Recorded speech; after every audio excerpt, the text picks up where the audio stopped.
Hi everyone, my name is Sehdeen and I'm a mom on the front line. I know it seems that you're by yourself, that nobody is with you, and you have no one that's going through this, and all your friends and everybody surrounding you is getting pregnant and having children, and you don't know why you are not getting pregnant, having children. I want you to know that there's millions of women out there in the world that are going through the exact same thing that you were going through. And I'm here to acknowledge your feelings and to acknowledge that you're frustrated and acknowledge that you're upset and acknowledge that you are hurt and you just don't understand what's going on and why your body won't do what God made it to do. Even though I'm here with you, I also want you to keep your eyes on God. He's the master of all things.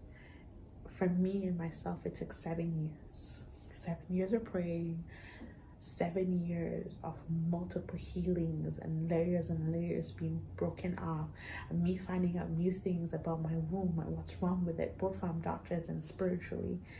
7 years it took me to get here and to have my son. When it's time, it will be time. And that small little mustard seed of faith that you have, I don't ever want you to let it go, because a small little mustard seed eventually turns into a big tree, and your place of your greatest issues will be a place of your greatest testimony. And that's what I know that infertility is. You'll be able to stand up there one of these days and tell them, this is what God did for me. And your child will be a physical representation of your faith that you had in God throughout this whole entire process. If I could tell you to pray any prayer, I would tell you to pray like Hannah did. I was before God constantly pouring out my heart. In fact, the day I found out I was pregnant, May 6, 2018, I went before God that evening in what my church calls the upper room. And I poured my heart out. I cried.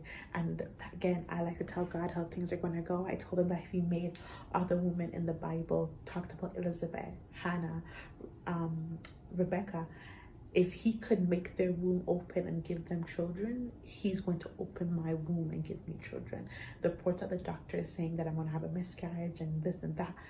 Is not my story, not this time. And the Lord heard my prayer. I want to encourage you to go before God the same way that Hannah did. Please never forget that God is still good, that you have a purpose on this earth beyond it being a mom. God has a plan for your life.